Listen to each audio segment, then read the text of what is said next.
Fala galera, beleza? Vocês estão bom? Galera, Brasileirão entrando em reta final e hoje terça-feira, teremos praticamente a final do Campeonato Brasileiro, já que Palmeiras e Botafogo se enfrentarão e é um confronto direto, até porque ambas equipes estão empatadas em número de pontos, que separa os dois são os critérios de desempate. Creio que se o Palmeiras ganhar esse jogo, dificilmente o Palmeiras vai deixar escapar esse título.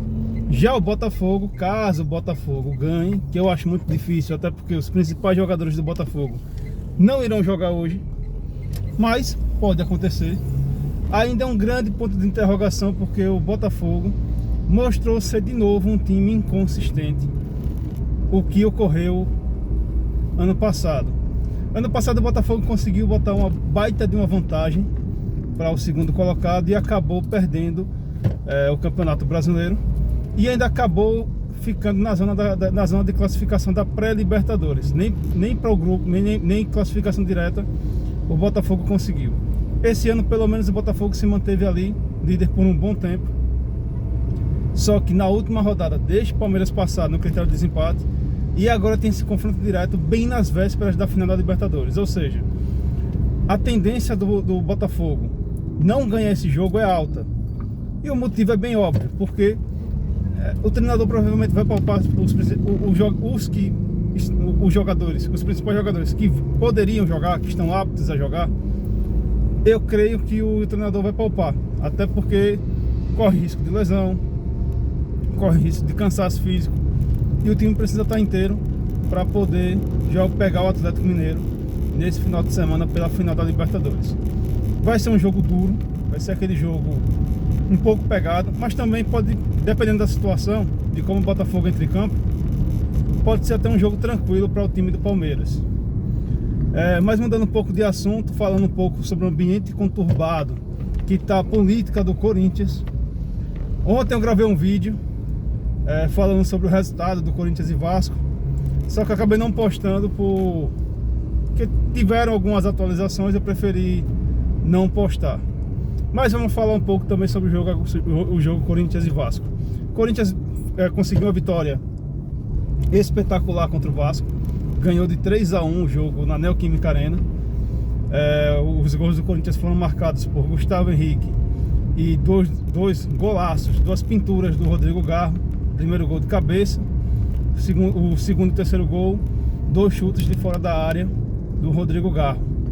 O Vasco diminuiu no segundo tempo, fez também um baita de um golaço e um chute cruzado, e mostrou a superioridade e a recuperação que o time do Corinthians vem demonstrado nessa reta final, nesse segundo turno do Campeonato Brasileiro, pós chegada do Ramon Dias e também de alguns reforços ali pontuais, como por exemplo o Carrídio, o Charles, José Martínez, Raniel voltando a jogar muito bem, porque o Raniel estava muito em baixa, e nessas últimas partidas que ele vem entrando muito bem, voltou a ser aquele Raniel do início do ano, que chegou a ser capitão do time e tudo mais. O Thales Magno, e enfim, todos esses reforços que vieram na janela do segundo semestre, e também o Memphis Depay. Mas também vale destacar os jogadores que vieram na primeira remessa aí da transferência, que foram Rodrigo Garro, que esse é um dos principais jogadores do time, Igor Coronado, o próprio Mateuzinho. Também não posso esquecer na segunda janela, foi na primeira, foi na segunda, Hugo Souza. Enfim, vários jogadores que chegaram para ajudar ao elenco agora nessa reta final e conseguir a 6ª vitória seguida no Campeonato Brasileiro, coisa que o Corinthians não conseguia desde 2001, salvo engano, ou 2021, ou foi 2001, tá castigo. 2021 ou foi 2023, não, foi 2021. Eles não conseguiam 6 vitórias consecutivas como conseguiu agora, e ainda bem, porque conseguiu dar um salto ali muito bom na tabela, encosta ali na zona de classificação da Libertadores. Caso o Botafogo ganhe a Libertadores, abre o G8, e isso vai ser muito bom para o Corinthians, porque só precisa agora subir uma posição, está em nono. Se terminar o campeonato oitavo, já vai para a Libertadores e garante a Copa do Brasil. Mas para garantir mesmo, tem que terminar em sétimo, porque Botafogo realmente é um grandíssimo ponto de interrogação. Falando um pouco sobre o ambiente conturbado e político do Corinthians, desde a eleição do Augusto Melo, que há aquela ideia de tentarem dar um golpe no Corinthians. A chapa que perdeu, desde a eleição, tentou inviabilizar de qualquer jeito a candidatura do Augusto Melo. Não sou aqui defensor do Augusto Melo, não o conheço, nunca vi na minha vida. Até a primeira vez que eu vejo como um possível candidato à presidência do Corinthians, e até agora a realidade dele como presidente do Corinthians, nunca o vi nos bastidores. Mas apesar dos erros que eu vi como erros de quem está começando a gestão e quem está aprendendo um pouco a lidar com a questão da gestão e tudo mais, tiveram muitas atrapalhadas, porque foram algumas escolhas ali pontuais que ele colocou no início da gestão dele, como forma de gratidão por ter ajudado na campanha, mas que essas pessoas não tinham habilidade nenhuma com o mundo do futebol. Podem ter habilidades com outras coisas, menos com o mundo do futebol. E teve todo aquele problema com patrocinadora, porque a primeira patrocinadora, que foi da gestão anterior, ele teve que rescindir contrato, teve que pagar uma multa, aí conseguiu uma nova patrocinadora, teve todo aquele imbróglio, porque acabou descobrindo que tinha intermediário. Eu creio que isso aí foi alguém com más intenções, que fez isso para tentar prejudicar o Augusto de alguma forma. E aí agora, quando as coisas começam a ser ajustadas, quando as coisas começam a dar certo no Corinthians, mais uma vez o grupo da chapa que perdeu vai lá para tentar mais uma vez conturbar o ambiente que está sendo construído ali internamente no time do Corinthians. Mas o Corinthians deve time A, time B e time C.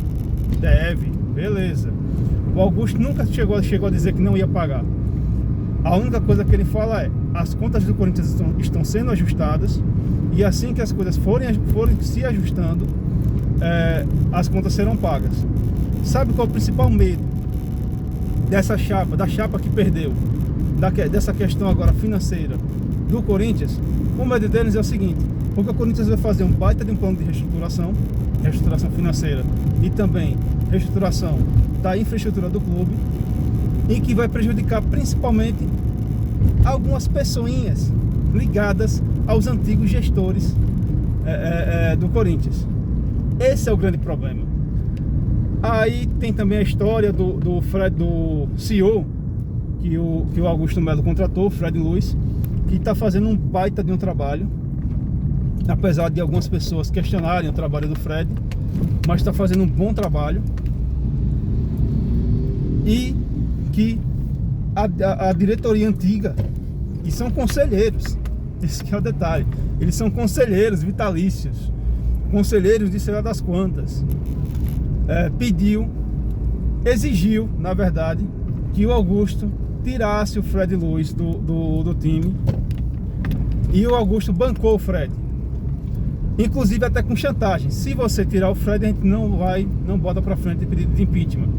Se você permanecer com ele, a gente bota pra frente. Por isso que está sendo votado um possível impeachment do Fred, do Augusto Melo.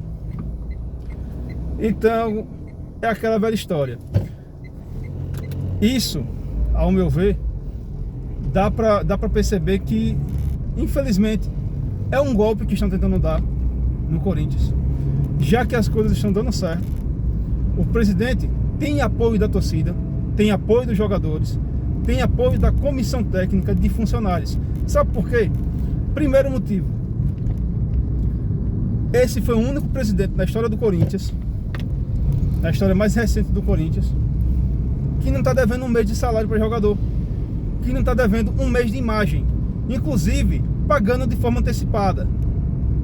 Isso incomoda aos, para não falar o termo, que eu pensei agora, aos gênios, aos antigos gestores que lá atrás deixaram um rombo incrível no clube. Por exemplo, citar só um caso de um jogador em que ele veio do J. Malucelli, a torcida vai saber quem é, em que o Corinthians tinha que repassar um percentual da venda desse jogador para o J. Malucelli, que era um valor irrisório. Vamos supor, aí não vamos dar uma suposição que fosse R$10. O jogador foi vendido por 100 e você tinha que repassar R$10 para o J. Malucelli. O Corinthians não repassa essa dívida, ou não repassa esse valor que era de direito, estava lá no contrato do jogador, e a dívida foi se prorrogando e gerando juros e correção monetária. De R$10 a dívida passou para 1.000. Ai, que coisa boa!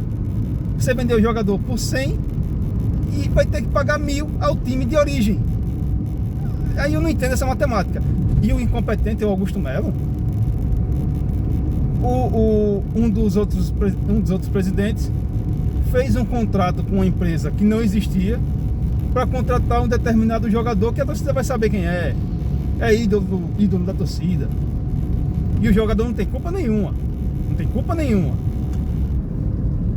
Aí o cara faz o contrato dizendo que essa empresa X ia pagar o salário integral do jogador, que na época estava em torno de 1 milhão, era 1.200.000, algo nessa faixa. E detalhe, o jurídico do Corinthians, se eu não me engano, ainda tinha reprovado essa empresa. Quando chega na hora do vamos ver, na hora de pagar, descobriram que a empresa não existia e que o Corinthians ia ter que arcar com o salário de forma integral. A pergunta que eu faço foi o Augusto Melo que fez um contrato com uma empresa que não existia? Até onde eu saiba, não. O caso da patrocinadora Marcha do início do ano. A patrocinadora Marcha existia. Houve um problema com a questão do intermediário, porque o Augusto divulgou que o contrato foi feito sem intermediário, existia um intermediário que a polícia está investigando para saber se o Corinthians tem envolvimento, quem é que tem envolvimento. E isso a polícia está investigando. Mas no caso no caso da patrocinadora que ia bancar o salário desse jogador, muita gente reprovou, muitos profissionais de lá de dentro do Corinthians reprovaram, porque desconfiavam que a empresa era uma empresa que não existia de verdade, como foi comprovada, e mesmo assim as coisas continuaram. Fora as outras atrapalhadas que a antiga diretoria fez, como por exemplo, existe uma história de que teve uma reunião com ex-dirigentes, ex-presidentes, e um dos caras lá ficou calado, não falou nada, só sendo passivo. Enfim, são essas coisas que infelizmente a torcida do Corinthians não está mais admitindo. Eu creio que se acontecer algo relacionado a impeachment do Augusto Melo, vai gerar uma grande reviravolta, porque a torcida não vai, eu acho que a torcida dessa vez não vai permitir. Acho que a torcida vai chegar um pouco junto em relação a isso, porque vemos que realmente o cara está conseguindo tentar pelo menos transformar a história do Corinthians. Por exemplo, até o diálogo com a Gaviões da Fiel sobre a quitação do estádio, que essa história já é um pouco antiga, não é de agora, foi pra frente. Agora tá só por detalhes o lançamento da chave Pix, para que a torcida consiga quitar o estádio do Corinthians, que eu acho que, caso realmente isso concretize, acho que em menos de 5 meses o estádio do Corinthians tá quitado. É isso, galera. Espero que tenham gostado do vídeo. Me sigam nas redes sociais: Instagram, EveraldoLucas07, YouTube, Everaldo Lucas Oficial. E também curtam o vídeo, compartilhem. Curtam o vídeo, compartilhem. E valeu!